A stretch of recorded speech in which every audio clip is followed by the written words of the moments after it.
I'm Pam. I'm Tess. And I'm Kat. In a world changing faster than the time it takes to brew a cup of tea, Hi, Tea Mystique reminds you that no experience is too big or too small to teach us something about ourselves. Join us for a cup of tea as we steep into adulting, womanhood, independence, and more.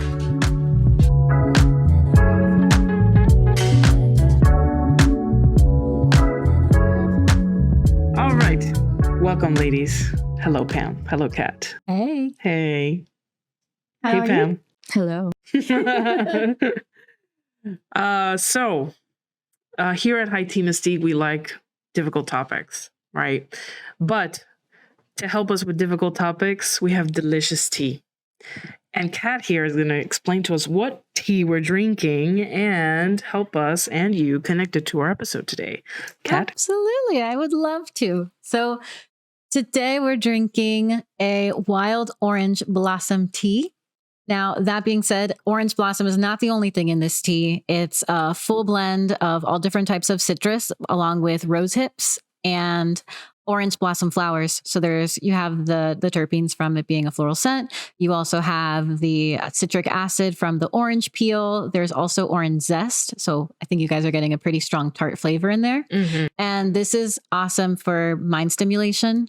Citrus is always going to stimulate brain activity and get your mind going, which allows us to be able to talk about some intricate subject matter and get down to the nitty gritty and details. And the rose hips are good for clarity, calming, to keep us grounded while we do go through these topics.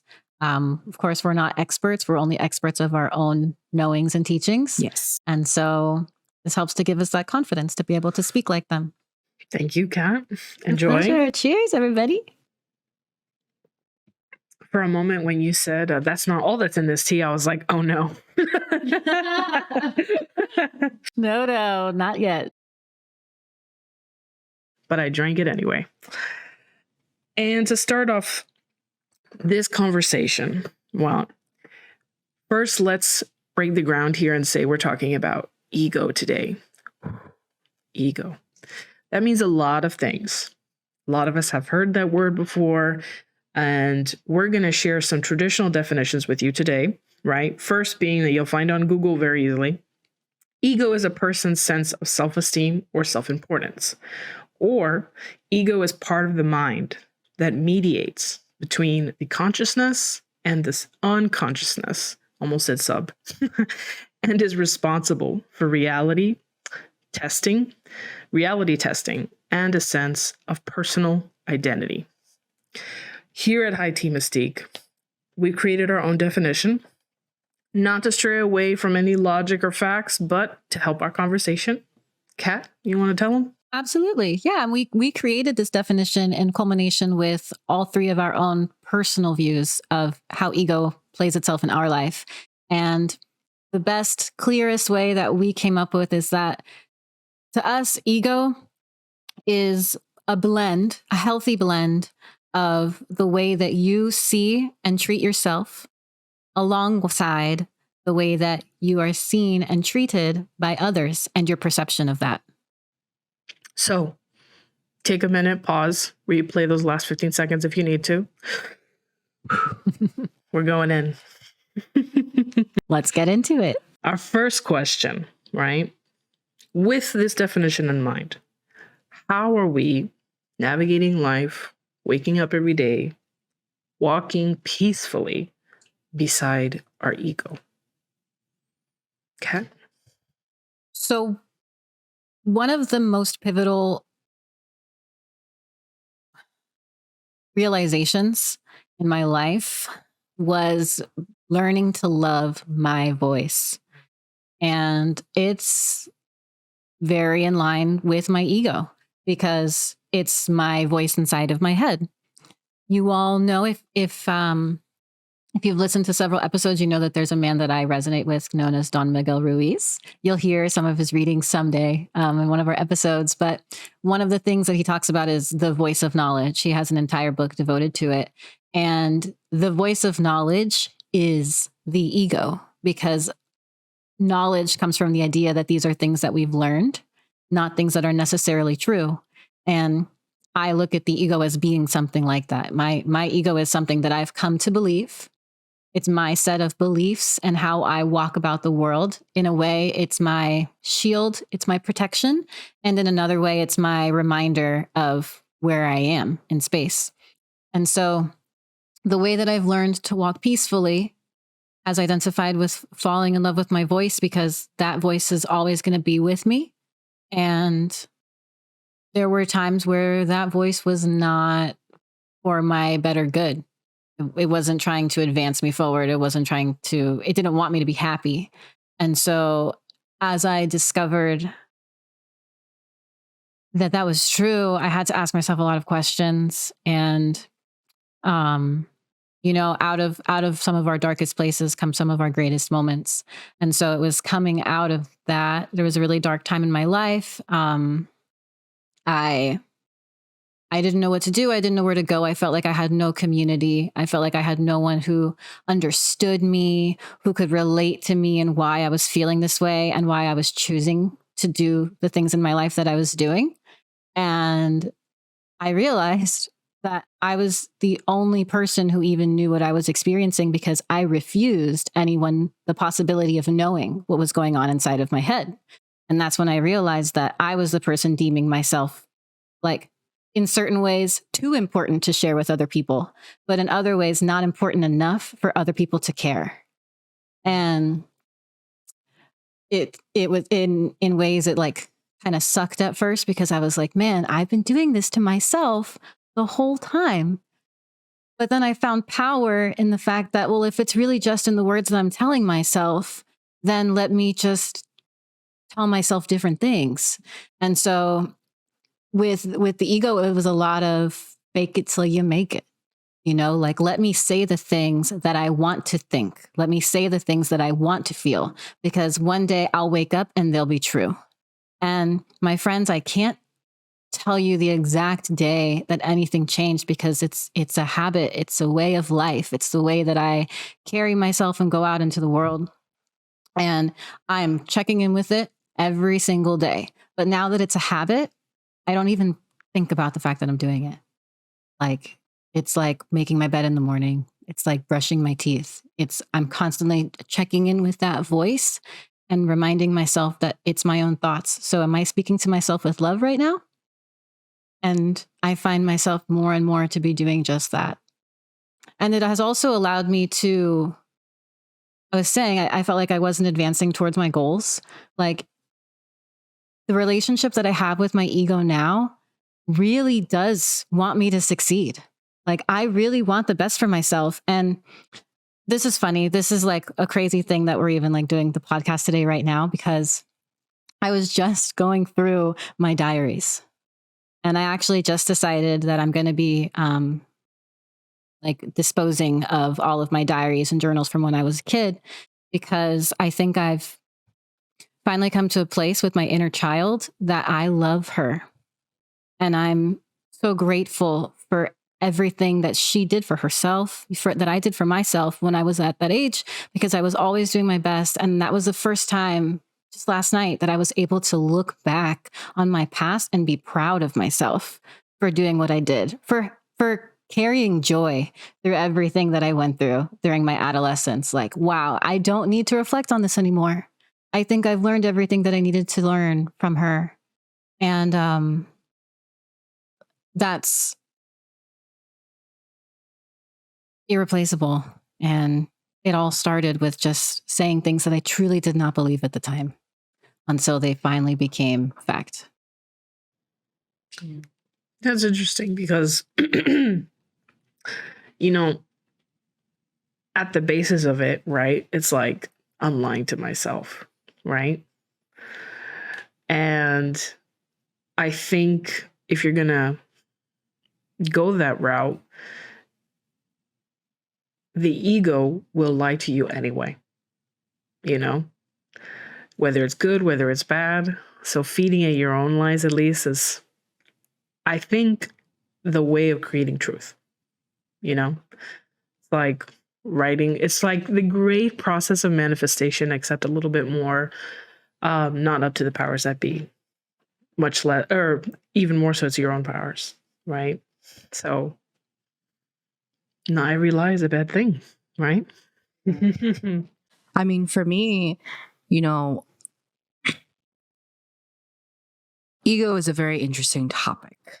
And in terms of how I walk peacefully beside my own ego, I think I'm definitely a person that whatever it is that I do, especially if big events are happening in my life or I have to make important decisions, I'm always seeking not necessarily the opinions of others in terms of external validation, but it's more of checking myself, right? Balancing. So to walk peacefully, you have to make sure that there's a balance with your ego and that perception of yourself, as well as the external perception that's being given by you to you from other people. And so I think a healthy way to keep that in check is to objectively seek external opinions just to see if there's something that you're missing. You know, you said, Tess, that a lot of the times the ego can lie to you, and that's absolutely true. And so one of the things that I tend to do a lot, and it is just a personal practice, maybe because of who I am, you know, or how I was raised and how certain things were told to me, you know, it has to be like this, or you cannot because of XYZ. And something inside me just burns and is like, but why? You know, I have to understand, I need to research, I need to become educated and learn about what is the other alternative. What are the consequences to that alternative? What are the consequences to what this person is telling me? So I think a healthy way of balancing that and being able to be at peace with that and walk beside it is, you know, be aware. Yeah, there is the ego. There is a certain importance of thinking about yourself and a way of balancing that so that you're not thinking too negatively, or on the flip side, too positively of yourself, that you start blinding yourself of other things that you need to be aware about. But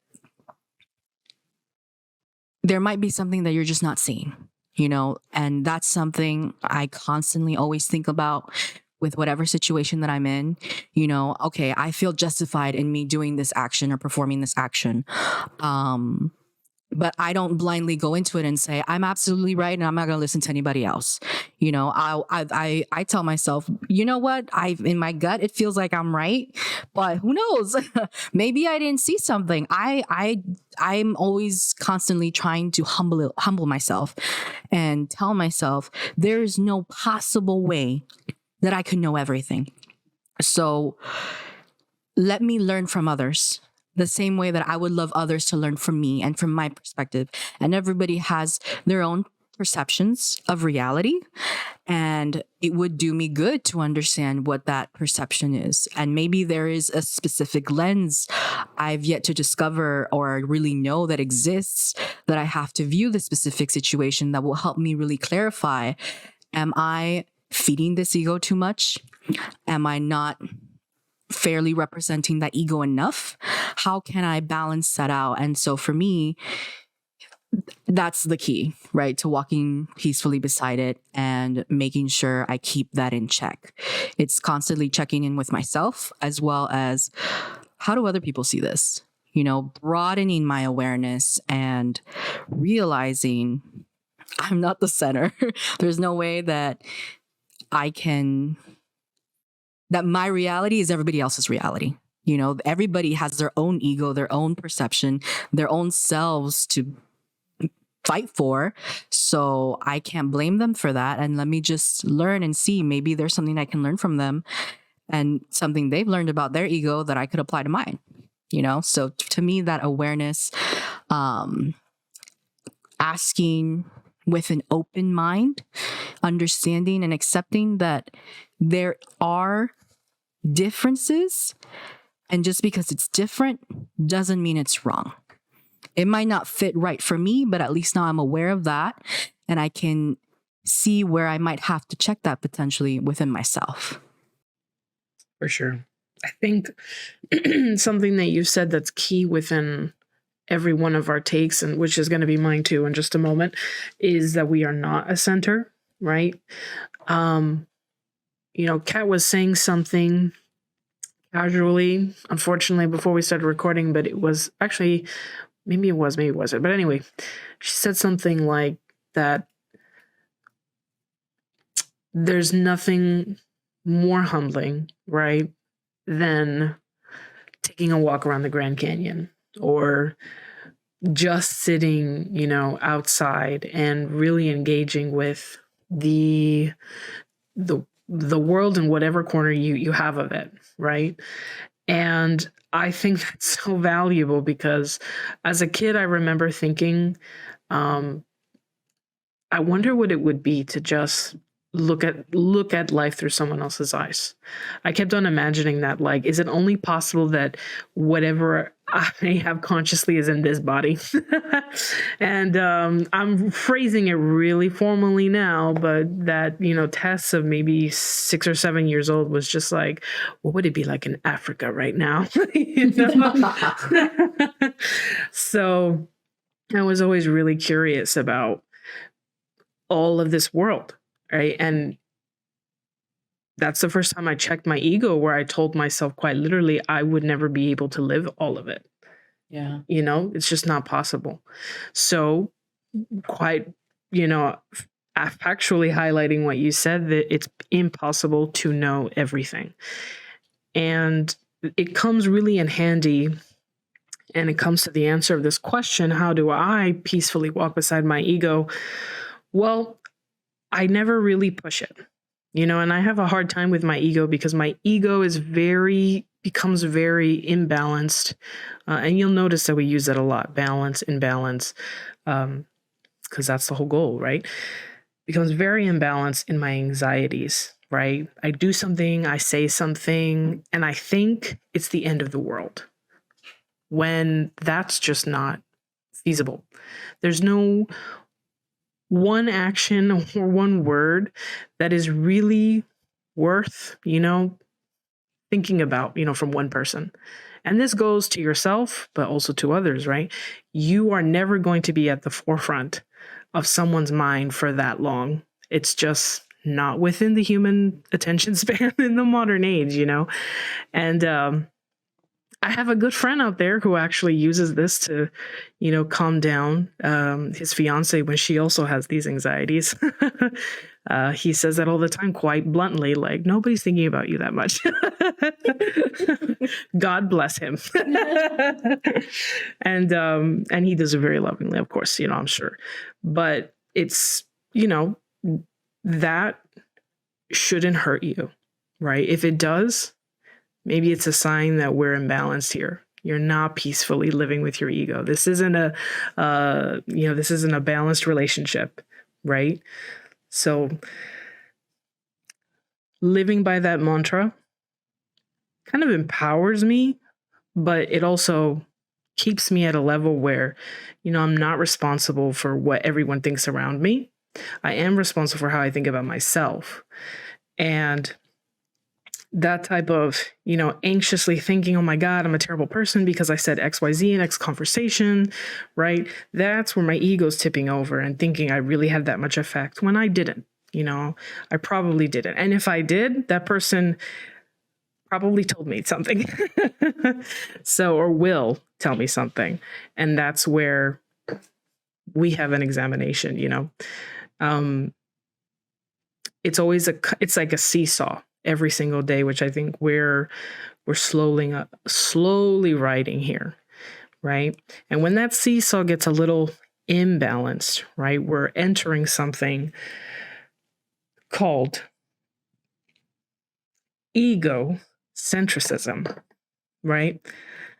And which is going to be the next half of this conversation, right? We've so far highlighted some pretty good habits of balancing ego, but what happens when we come into territory that's just way lopsided, right? And Kat, tell us about that lopsided environment here. Yeah. I mean, I would love to say it. I just feel like when people hear the word egocentrism, they get so like, oh. Yeah. What? So can we math? Do something to make it a little more fun? Yes. Maybe if we use like a What if we relate it through a cartoon? Okay. For sure, I love cartoons. SpongeBob. SpongeBob. Mm-hmm. Got it. You remember All right. You got one. Yes. You remember? Let's tell us about it.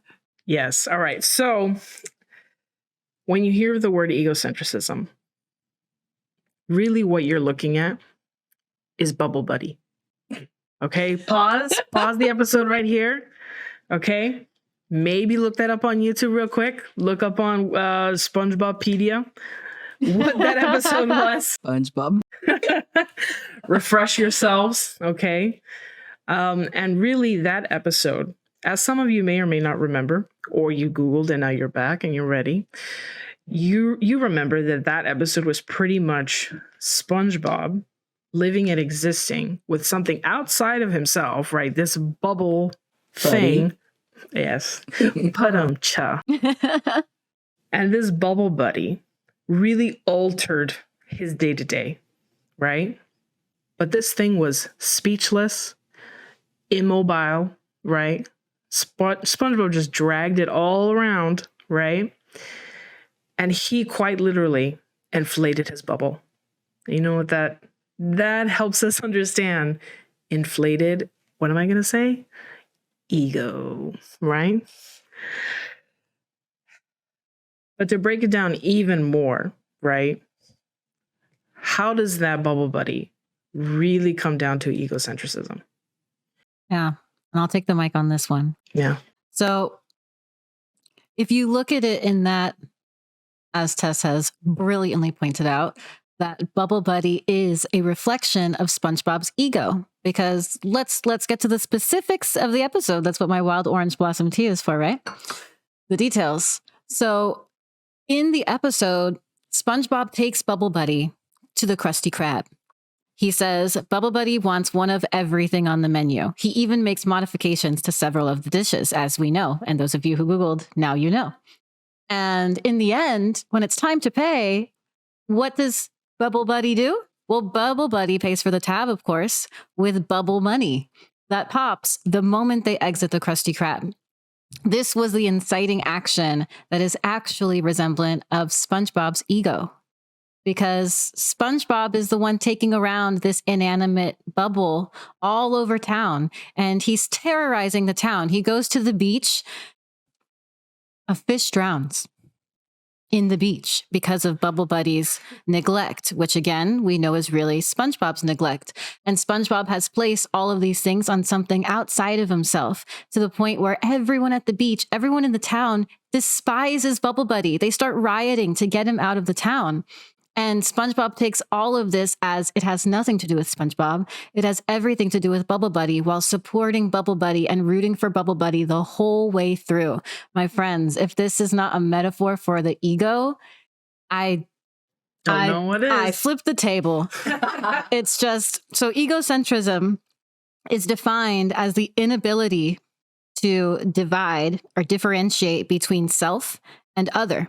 More specifically, it's the inability to accurately assume or understand any perspective other than one's own. And this relates on both extremes. So the inability to accept that the world doesn't revolve around you manifests in when you're at your high, that the world isn't thinking of you as highly as you're thinking of yourself, and the world isn't thinking of you as lowly as you're thinking of yourself. That's where you have to make the distinction. Yeah. Your bubble money does not matter here. Take it somewhere else, Take it hun. somewhere else. That's the truth. And really, I think the most important visual, right, is that however, that story ended, right? The SpongeBob episode. But that visual of it's something outside of you. And it could quickly impact you, but it never has control over you. You allow that. And you can control that. So just keep that in mind. Because I feel like no matter what we say, no matter what our exchange is, what our individual actions, it is outside of you. And it is, going to harp on, the metaphor here, just a bubble of thought. ego is essentially a bubble of thought that you collected, right?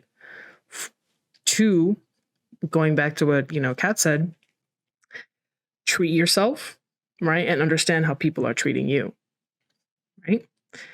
So let's talk about how we react, right? What do we do when our egos are tipping over? What does that look like for us? And how do we combat that, right? How do we combat egocentrism? Pam, why don't you go? I feel like my answer is going to be what I said earlier with how I walk peacefully with it, because this is the strategy that I use, right? To fight my ego all the time and keep it in check and keep it balanced. And, that metaphor to me, I love it so much with Bubble Buddy. He's your friend, but he can also be your enemy. Yeah, So well said. exactly. So well And said. I think for me, it's also incredibly surprising, right? And it could be just because I'm constantly keeping myself in check, and I have that awareness to bring myself down enough to recognize other perceptions that are there.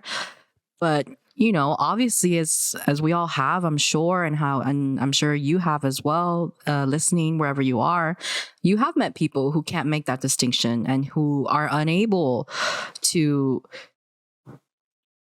be beside themselves and not understand that the world does not revolve around them, and how difficult it is for them, I guess, to even process a reality other than that of their own. And so the only thing that I can say to that is what I had said earlier of, ask people around you, and ask with a very open mind, and most importantly, don't take it personal. If you're asking and if you're seeking and you're trying to keep this awareness and make sure, am I putting myself high up there too much? You have to realize and be prepared to hear what the reality of it is, because your perception of the situation may not necessarily be what actually happened. And I'm not saying you didn't see what you saw. Ego is very tricky in that sense. It can change and alter what you're seeing sometimes. And so when you do take that step to ask somebody, hey, what did you see in this situation? Be prepared to possibly hear something that maybe you did that could have been wrong. And you are, you could be telling yourself all of these different lies, like how we mentioned earlier. The ego can also lie to yourself, and be okay with that, right? Try to make peace with that. Nobody's perfect.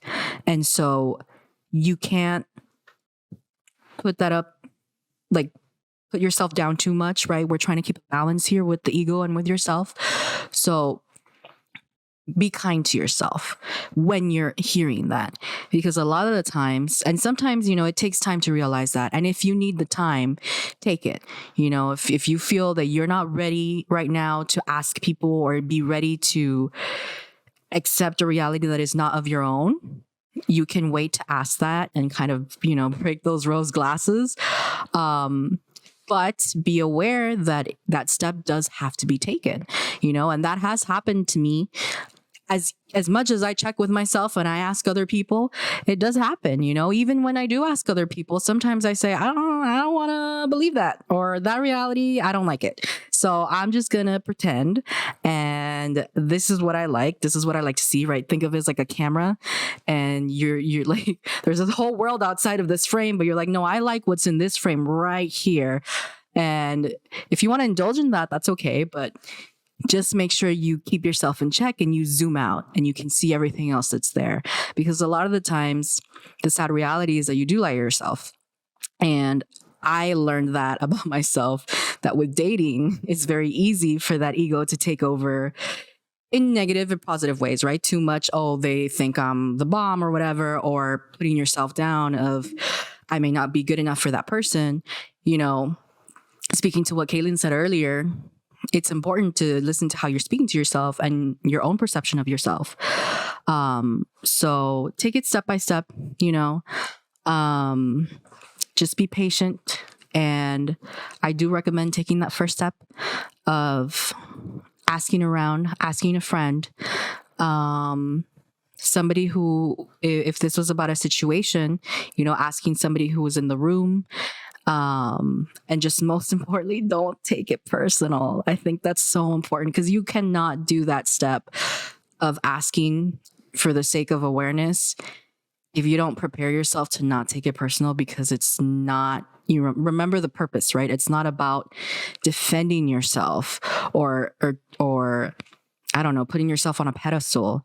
It's about accepting what is the actual reality and understanding I am a human being. Why am I asking this person? What awareness am I trying to create in myself that my ego is not letting me see? And then adjust accordingly. Take that feedback, process it, think about it. You can have disagreements with parts of it, but you're asking for a reason, right? What am I trying to enlighten myself about myself? So, yeah. Yeah. It's a good first take on that. Thank you. Yeah. I think those are good fighting words. Been fighting all my life. Another way to say it. Yeah. Kat, what do you think? I love everything that Pam elaborated on, especially the don't take anything personally, because that's one of Don Miguel Ruiz's 4 agreements. That's one of them. And another one that I'm going to talk about is one that I use to combat the ego, which is that positivity is a choice. And I'm going to talk about my career. So, as you all already know, I am an actor. And come on, like you, when you are training to become an actor, when you're like in grade school, and you're a child. And so like, they just need to kind of get something out of you.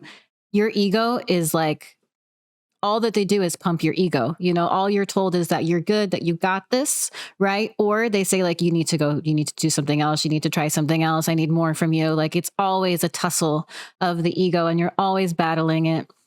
My conservatory training was incredible and amazing, and I'm so proud of where I went, but it was also one of the most traumatic experiences of my life because I was constantly battling my ego. You're in a classroom with 20 other students and you have scenes where you're all doing the same scene, you're all playing the same character, and you just have to sit there and watch a bunch of people do the same thing that you do.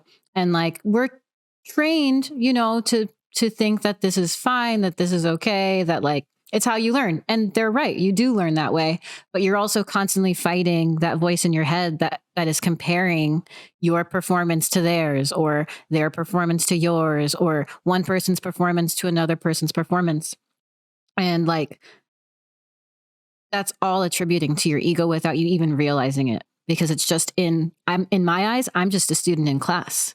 And I'm battling these things literally as I'm just trying to learn and watch people on stage. So then translate that to now I'm a professional, a part of my job is to go on auditions, and like, God bless a self-tape, because the only person I'm battling is myself there. But when you're in the audition room and you're around a bunch of people who look just like you because they're your type, and, or you're around other actors that you see that they work a lot, and like, it's kind of crazy that you're even in this room right now, and it's like super exciting for you, but then you're also like, well, what are my odds? Right. So that is always a struggle. And I can't, still to this day, I can't go to an audition without my toolkit.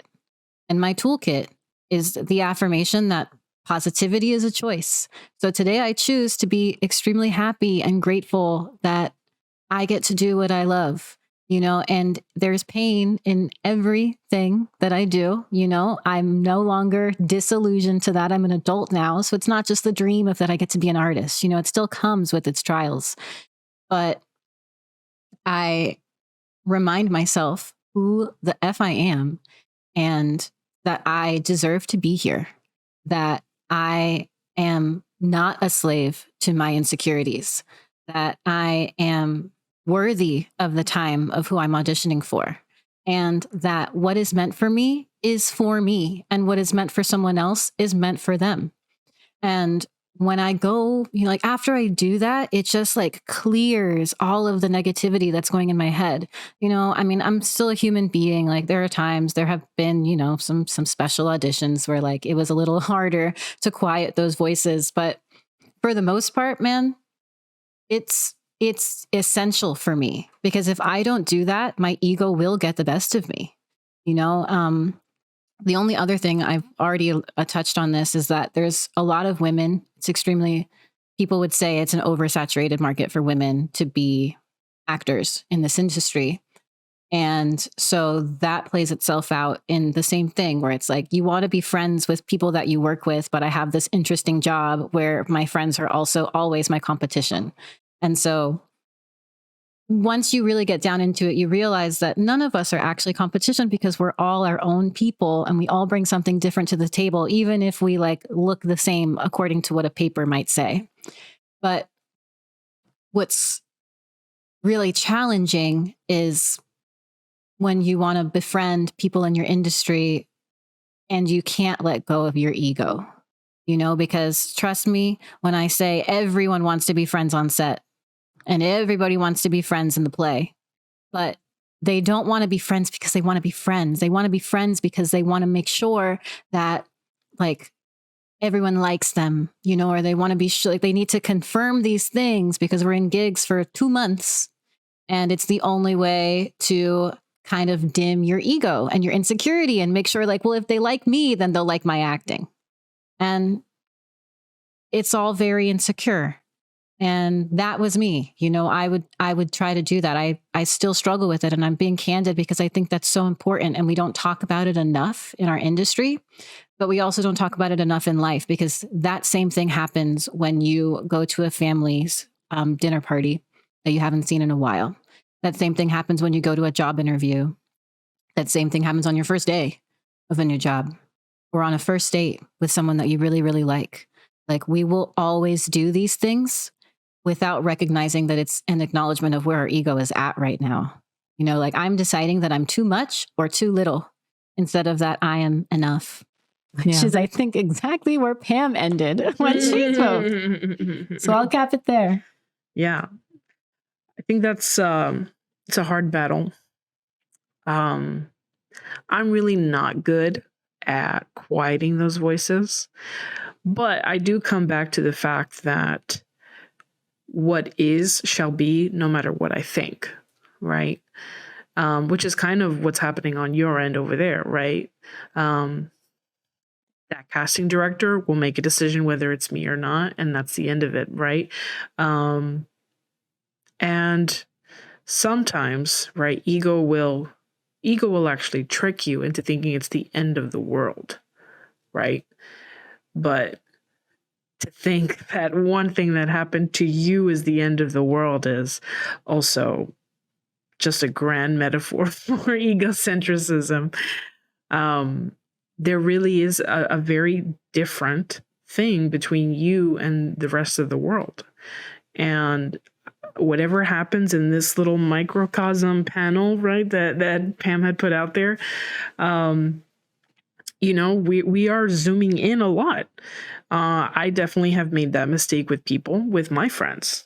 I have decided to zoom in and not pay attention to everything else because my ego wanted this friend, and I'll even re-edit that phrase, like I wanted this friend and my ego said they were good, because I romanticize XYZ, and sometimes, right, if I'm going to combat that, I'm still working on it, but I've gotten a little bit good at it for the past 3 years. And I will say that I think things are seasons. Seasons exist in more than one physical sense. And, just look around you, right? Seasons go on no matter who's upset at anybody else, or you didn't get the job, or you got the job, right? Winter's still going to come. In Miami, it'll be a little bit colder. For that 1 week in February. For that 1 week, holding out. And nothing changes. I was hit with really bad grief, for losing like a best friend. And I thought that was it. I thought that was it for us. We had just gotten so low and so bad. And I say both of us because we got mad at each other, sure, but we also just got so mad at our lives. It was in the middle of COVID. We were struggling with money. We were struggling with housing. We were struggling with our families. So everything just blew up and we just fell apart. And it was so destructive. Like, I can't even quantify how badly that felt, other than it was just terrible. And I wouldn't really wish that feeling on anybody, not even her, and I'm sure she felt it anyway. And I think I had thought so much that I was the cause of this, that I was the cause of that it was the end. I had said that so much in my head, and I could not fight that. Like, I really just could not. And I'll be very candid with that. Like, I really lost that battle. And it wasn't until years later where, well, I guess I'm being dramatic when I say years. It was really months later when I had just had space for myself, and I realized, and I had great conversations, right, with people that I loved. I still love them. and I really was just taking a step back and really realizing, not telling myself, because I didn't know this, realizing that when people are hurt and when their environments change and when their worlds change, when this little panel like becomes sideways for them, you change to them. It's not that you're different or that you're hurting them. It's that their perspective, right, has changed. And just as much as I needed to cope with what was different for her, right, she needed to cope with that. And, lo and behold, it was maybe a year later where we had hard conversations with each other and we were honest with each other, because confronting people you love is hard, but if you love them, you need to do it. Just like you need to love yourself to confront your own ego. And we came to a spot where we were just transparent and honest and said things that hurt us, that, we did to each other. And that panel began to grow, and I learned things about her, and I had known her for so long, and I thought I knew her like the back of my hand, and that just crumbled. We came to realize like we didn't know each other, but now we get to start that all over again, and we're friends today. So it's okay. It's okay for things to crumble, for things to hurt, but it really does not come down to you. It comes down to hurt and to process, right? It's your job, it's your responsibility, and it's your love for yourself to confront those things. But it doesn't mean that you are to blame, right? That's very different. And I think a lot of people want to take away blame from confrontation. I don't think necessarily that's the goal. I think confrontation is just truth, right? Not so much blame. So if I were to tell you, how do you combat ego? I would say, confrontation, truth, time, and most definitely love, And I'll add to that, it sounds like also brutal honesty. Exactly. Brutal honesty. It is love, really. All those things they share so many things, because I realized I wasn't being truthful with her, which means I didn't love her as much as I thought I did. And that was a big blow to my ego. I thought my ego told me like my love for her was immeasurable, and That's again just a concept, just like ego is a bubble of thought. I inflated that so much. And now I'm really coming down to what it really means to love somebody. Yeah. And it's hard out there, and we sympathize with you listening to this. And with everything that you may or may not know, because this is, and with everything we may or may not know, right? But that's again just an invitation that there's no finality to this. It's just a wonderful conversation around tea and friends and you listening out there. And without further ado, and one big breath, we're going on to the end of our episode, which comes down to our tarot reading, just to send you off with some more energy, to shake off and embrace everything that we've said, and to carry on with every part of your day that is coming to you. Pam? Yeah, so I'm just going to shuffle the cards. And, there's a lot that we've said today. There's a lot to digest. I will be asking the cards just for any extra things, maybe things for us to be aware of or be mindful of when confronting our egos and learning how to balance that. Because there could be something that we've missed. But, to what you were saying with the whole seasons and feeling like sometimes it feels like the end of the world. I say as the world card pops out, it's not the end of the world, right? So I think it's so appropriate that the world card came out. So for those of you who are unfamiliar with tarot, the world. So the deck that we're using uses the imagery of the Rider-Waite, which is the most common and traditionally used imagery. And so with the world card, there is a woman in the center. She is wrapped with a cloth, and she has like two staffs in each hand. She's floating in the air. There's a wreath, what looks like a wreath that circles her in almost an oval shape. And in each quarters of the card on the top right, and each of these animals are shown in clouds, right? So they're almost like a metaphysical manifestation. On the top right, there's the head of a bald white eagle. On the lower right, there is the head of a lion. On the bottom left, there is the head of a bull. And on the top left, there's a head of a human being, a man. And I'm also just going to read parts of the traditional meaning for it. So here I'm reading off of biddytarot.com, which is a great resource if anyone is interested in learning how to do tarot. So when the world card appears in a tarot reading, you are glowing with a sense of wholeness, achievement, fulfillment, and completion. This card could represent graduation, a marriage, the birth of a child, achieving of a long-held dream or aspiration. You have finally accomplished your goal or purpose. Everything has come together. You are in the right place, doing the right thing, achieving what you have envisioned. You feel whole and complete. It invites you to reflect on your journey, honor your achievements, and tune into your spiritual lessons. Right? Express gratitude for what you have created and harvested. If you have not quite reached this point of completion, then you are very close.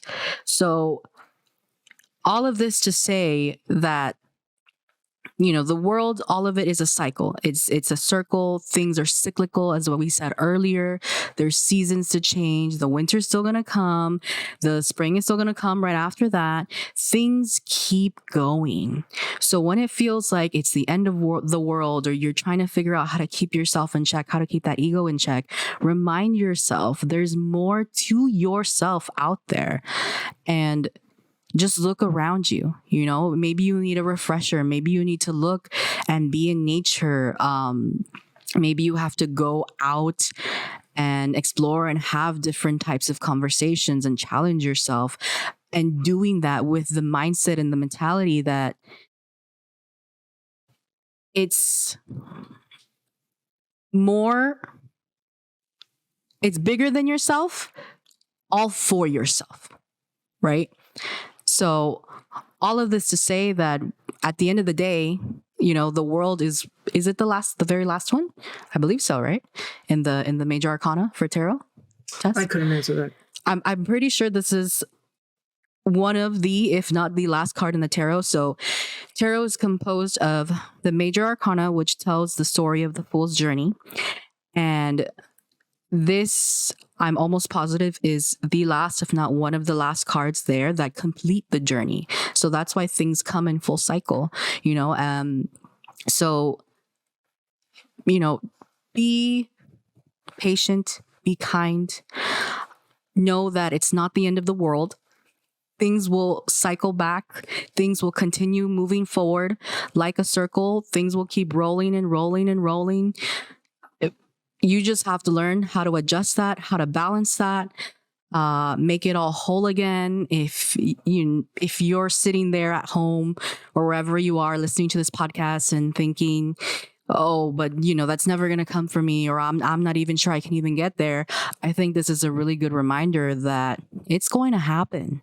You know, give yourself the time, give yourself the chance to at least explore that side and figure out how you can balance that, because at the end of the day, it's all a journey, you know, just like with the major arcana. And once you get there, I think your world and your perception of the world and of yourself will be that much more complete and that much more beautiful.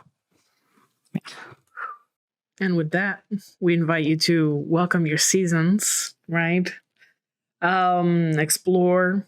Explore these conversations. Let this be the first of many that maybe you open up on your side, right? And with that, we sign off. Hi, Tea Mystique, coming at you, right? With our close conversation on ego. Have a great rest of your morning, afternoon, and night, everybody.